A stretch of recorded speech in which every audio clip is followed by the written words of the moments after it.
Hello everyone, welcome back to my channel. कैसे हो आप सब। तो आज मैं फिर आई हूँ एक गुलाब के टॉपिक लेकर। आप सबको पता है कि अब जून का मंथ जो है स्टार्ट होने वाला है और मिड जून से जो होते हैं बारिश भी हमारी स्टार्ट हो जाती है, मतलब मानसून भी हमारा स्टार्ट हो जाता है। हालांकि अब बारिश जो है आने लगी है, काफ़ी जो हमारा टेम्परेचर है वो भी अप डाउन हो जाएगा और रोज़ प्लांट के लिए ये जो बारिश का मौसम होता है काफ़ी अच्छा होता है।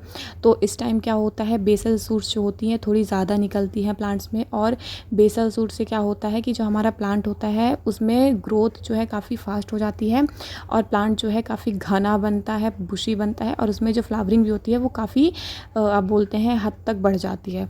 तो हमें करना क्या है बेसल सूट्स लेने के लिए, और बेसल सूट्स होता क्या है, इन सब के बारे में हम आज बात करेंगे।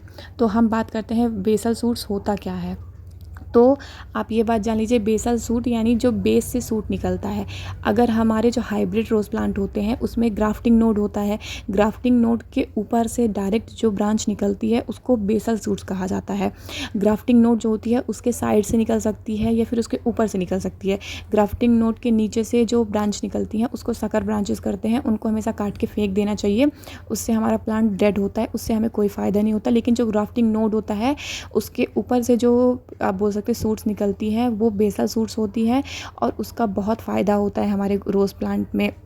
ये जो होता है काफ़ी आप देख सकते थोड़ी हेल्दी निकलती है और अधिक से अधिक बेसल सूट्स जितनी आपके प्लांट्स में निकलेगी उतनी ही आपका प्लांट जो है घना और बुशी बनेगा। बहुत से लोगों का ये कहना होता है कि उनका प्लांट जो है घना नहीं हो पाता, एकदम टेल हो जाता है, लंबा हो जाता है। तो अगर उनके प्लांट में बेसल सूट निकलेंगी तो बेसल सूट्स के कारण जो होता है हमारा प्लांट एकदम घना हो जाएगा। तो आज मैं आपको 3 टिप बताऊंगी जिससे आप अधिक से अधिक बेसल सूट्स अपने प्लांट में ला सकते हो। तो पहला टिप, आपको प्लांट जो है नर्सरी से ख़रीदने से पहले करना क्या है कि हमें ऐसे प्लांट लेना है जिसकी जो नोड पार्ट होती है वो बहुत ऊपर ना हो, यानी जो उसका ग्राफ्टिंग नोड होता है जहाँ से हमारे प्लांट को ग्राफ्ट किया जाता है वो काफ़ी ऊपर ना हो। जैसे आप देख सकते हैं इसका जो ग्राफ्टिंग नोड है वो ज़्यादा ऊपर नहीं है। अगर ग्राफ्टिंग नोड ज़्यादा ऊपर नहीं होगा तो उससे क्या होगा कि हमारा जो प्लांट है उसमें बेसल सूट ज़्यादा आएंगे क्योंकि वो मिट्टी के थोड़ा पास रहेगा। और नेक्स्ट टॉपिक क्या है कि जब हम प्लांट जो लगाएं तो उस प्लांट की जो मतलब मिट्टी से उसकी जो दूरी होती है वो 1.5 से 2 इंच ही होनी चाहिए, उससे ज़्यादा नहीं होनी चाहिए। अगर उससे ज़्यादा होगी तो बेसल सूट्स निकलने का जो मतलब आप बोल सकते हैं चांस है वो काफ़ी कम होते हैं। हम कुछ तरीके अपना सकते हैं जिससे बेसल सूट्स काफ़ी अच्छे से निकलें। तो यही 3 टिप हैं। अगर आप देख सकते हैं जैसे इसमें जो ग्राफ्टिंग पार्ट है वो एकदम नीचे से है तो इसके कारण इसकी जो बेसल सूट्स हैं अगल बगल से कितनी सारी निकल के आई हैं और प्लांट भी कितना हेल्दी है। बेसल सूट निकलने से हमारा प्लांट एकदम बुशी और घना बनता है स्टार्टिंग से ही, और जिसमें स्टार्टिंग से ही कई ब्रांचेस निकल जाती हैं वो प्लांट भी काफ़ी हेल्दी और मैच्योर रहता है और वो उस प्लांट में फ्लावरिंग भी हमें बहुत ज़्यादा मिलती है। थर्ड क्या होता है, जब हम फ्लावरिंग ले चुकते हैं मतलब जो हमारा प्लांट होता है उससे फ्लावरिंग कर चुकता है वो, तो हमें क्या करना है उसके जो प्लांट के जो फ्लावर्स होते हैं उसको काटना है, डेड हेडिंग करना है। लेकिन सॉफ्ट प्रूनिंग पे भी आपको 3 पत्ती जो होती है 3 पत्ती के नीचे से प्लांट कट करना है, यानी जो हमारे प्लांट खिल चुके हैं उसको 3 पत्ती के नीचे से ही कट करना है। 3 पत्ती के नीचे से कट करने से हमारा सूट से क्या मतलब होता है, तो इसका मतलब ये होता है कि जो हमारा ग्रोइंग पार्ट होता है मतलब जो हमारा ग्रोइंग हार्मोन्स होता है प्लांट का वो एकदम टिप पे रहता है। और जब आप उसको कट कर दोगे तो कट करने से क्या होगा वो एकदम एक्टिव हो जाएंगे और एक्टिव होने से जो हमारा प्लांट होगा वो हेल्दी ग्रोथ करेगा और उसमें फ्लावर भी जो एकदम होंगे बम्पर साइज़ में होंगे और फ्लावर की साइज़ भी आप बढ़ा सकते हैं इससे। तो ये 3 टिप हो गई जिससे कि हम अपने प्लांट्स पे ज़्यादा से ज़्यादा बेसल सूट्स ला सकते हैं। और अब तो बारिश का सीज़न आने वाला है तो आप इन चीज़ों को बिल्कुल स्किप ना करें। अगर आप नर्सरी जा रहे हैं प्लांट्स लेने के लिए तो ये कुछ चीज़ें ज़रूर ध्यान रखें जिससे कि आपके प्लांट्स में बेसल सूट्स बने और आपका प्लांट बस यूँ टाल ना हो जाए, लंबा ना हो जाए, आपका प्लांट घना होने से हमारा प्लांट काफ़ी खूबसूरत लगता है और इसमें कली आप बोल सकते हैं अगर घना होगा तो उसमें जो हमारे ब्रांचेस होंगी वो भी ज़्यादा निकलेगा और जितनी ज़्यादा ब्रांचेस होंगी उतने ज़्यादा फ्लावर भी हमें मिलेगा। इसलिए इन छोटी छोटी चीज़ों का ध्यान रखना काफ़ी ज़रूरी होता है। अगर आप इनका ध्यान नहीं रखेंगे तो आप अपने गार्डन में इतने खूबसूरत फ्लावर्स नहीं पा सकते हैं।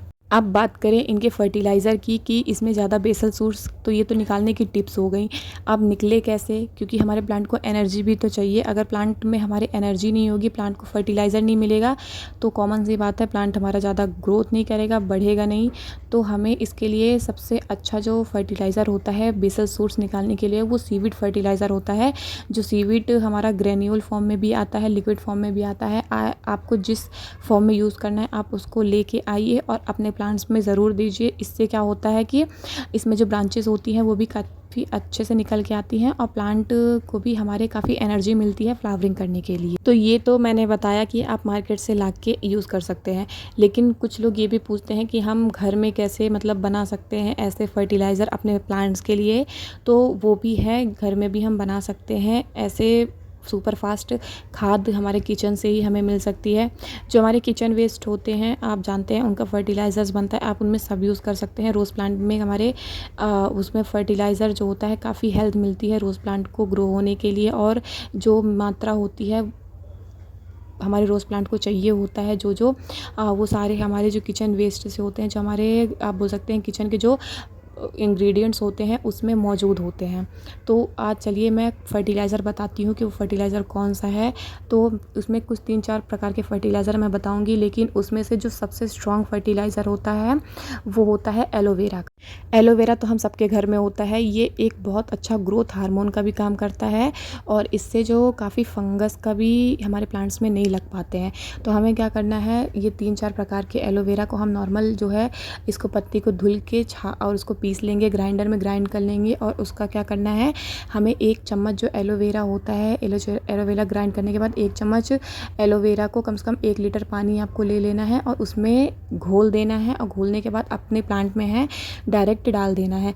इससे क्या होगा, जो बेसल सूट्स होती हैं उनको भी निकलने में मदद मिलेगी और जो हमारा प्लांट है वो भी काफ़ी हेल्दी और स्ट्रॉन्ग बनता है। इसमें आप बोल सकते हैं फंगस नहीं लगता है, क्योंकि हमारे जो प्लांट्स रोज़ प्लांट के मरने के कारण होते हैं वो अधिकांशतः फंगस के कारण ही होते हैं। फंगस के कारण हमारे ज़्यादा से ज़्यादा रोज़ प्लांट ख़त्म हो जाते हैं और हमें पता भी नहीं चल पाता है। और बारिश के सीज़न में फंगस लगने की समस्या तो और ज़्यादा हो जाती है, क्योंकि बारिश का जो पानी होता है वो ज़्यादा ओवर वाटरिंग होने के कारण फंगस लगने की समस्या ज़्यादा होती है। तो हमें इस चीज़ का ध्यान रखना है कि फंगस बिल्कुल ना लगने पाए हमारे प्लांट में। ज़्यादा पानी भी इसमें स्टोर नहीं रहना चाहिए। ड्रेनेज होल एक बार आप चेक ज़रूर कर लीजिएगा। अगर नहीं होगा तो आप जून के बाद अपने प्लांट को रिपोर्ट करके उसका ड्रेनेज होल एक बार फिर से चेक कर लीजिएगा। प्लांट रूट बाउंड है तो फिर भी आप एक बार चेक कर लीजिएगा। और हमारे प्लांट में किसी भी प्रकार का वो नहीं रहना चाहिए एकदम, और रूट बाउंड बिल्कुल नहीं रहना चाहिए प्लांट हमारा। और प्लांट हमारा बोल सकते हैं कि प्लांट में हमारे बिल्कुल मतलब जो ड्रेनेज होल होता है हमारे पॉट का वो भी एकदम सही से रहना चाहिए, ताकि जो बरसात का पानी है वो पूरा निकल जाए। अगर पानी स्टोर रहेगा तो हमारा प्लांट ख़राब होने के चांसेस के ज़्यादा हो जाते हैं। अगला जो फर्टिलाइज़र है वो भी सुपर फास्ट होता है, हमारे प्लांट्स के ग्रोथ के लिए काफ़ी अच्छा होता है। इससे जो हमारी मिट्टी होती है वो एकदम एसिडिक बनी रहती है। जो है चाय की पत्ती, चाय पीने के बाद जो चाय की पत्ती बच जाती है आप उसका यूज़ कर सकते हैं। आप नॉर्मल चाय की पत्ती भी पानी में एकदम 1 लीटर पानी में 1 दिन के डाल के बाद आप उसको यूज़ कर सकते हैं। नहीं तो जो आप चाय पी चुकते हैं उसके चाय पीने के बाद आपको क्या करना है कि बस आपको उसको धो लेना है अच्छे से 2-3 बार। धोने के बाद आप उसको सुखा दीजिए 2-3 दिन धूप में, और सुखाने के बाद आप 1 से 1.5 चम्मच बस अपने पूरे प्लांट्स की मिट्टी पे डाल सकते हैं। हर 15 से 20 दिन में आप उसका यूज़ करिए। आपके प्लांट की मिट्टी एकदम हेल्दी रहेगी, मिट्टी एसिडिक बन जाएगी, जिसके कारण हमारा रोज़ का प्लांट को न्यू ग्रोथ करने में हेल्प मिलेगी। और रोज़ प्लांट को एसिडिक मिट्टी काफ़ी ज़्यादा पसंद होती है। और अगली जो है हमारी खाद वो है हमारी सरसों की खली। सरसों की खली को आप इसका पाउडर फॉर्म बना के भी डाल सकते हैं अपने प्लांट्स में। अगर पाउडर फॉर्म बना के नहीं डालना है तो आप इसको क्या करिए, ओवरनाइट के लिए कम से कम 100 ग्राम सरसों की खली को रख दीजिए और उसके बाद आप इसको 2 से कम 4 ग्राम 1 लीटर पानी में 4 ग्राम एक्स्ट्रा 1 लीटर पानी में कम से कम आपको 4 लीटर पानी एक्स्ट्रा डाल के आपको मिला लेना है और फिर अपने प्लांट्स में देना है। हर 15 से 20 दिन में आप इनका यूज़ कर सकते हैं जो भी मैंने बताया है। और अगर आप इनका बात का मेरे मतलब जो मैंने आपको बताया है उन चीज़ों को फॉलो करेंगे और प्लांट्स लेने से पहले इन टिप जो मैंने 3 दी है उनका यूज़ करेंगे, तो मैं गारंटी लेती हूँ कि 7 से 8 दिन में ही आपके प्लांट्स में जो है बेसल सूट्स निकल के आएगी और आपका प्लांट एकदम इस रेनी सीज़न इतनी भर भर के फ्लावरिंग करेगा कि आप गिनते गिनते थक जाओगे, आप कट करते करते थक जाओगे। तो अगर आप प्लांट ला रहे हो नर्सरी से तो इन चीज़ों का ध्यान रख के लाइएगा। और ये जो कुछ फर्टिलाइज़र हैं हमारे घर का, उसको ज़रूर यूज़ करिएगा, जिसके कारण हमारा प्लांट एकदम हेल्दी, खुश और हमारा गार्डन एकदम फूलों से भरा रहे। तो आज के लिए बस इतना ही। आशा करती हूँ आपको वीडियो अच्छी लगी होगी। तो प्लीज़ वीडियो में एक लाइक ज़रूर करिएगा और इन्फॉर्मेशन आपको कैसी लगी प्लीज़ कमेंट में ज़रूर बताइएगा। Bye bye.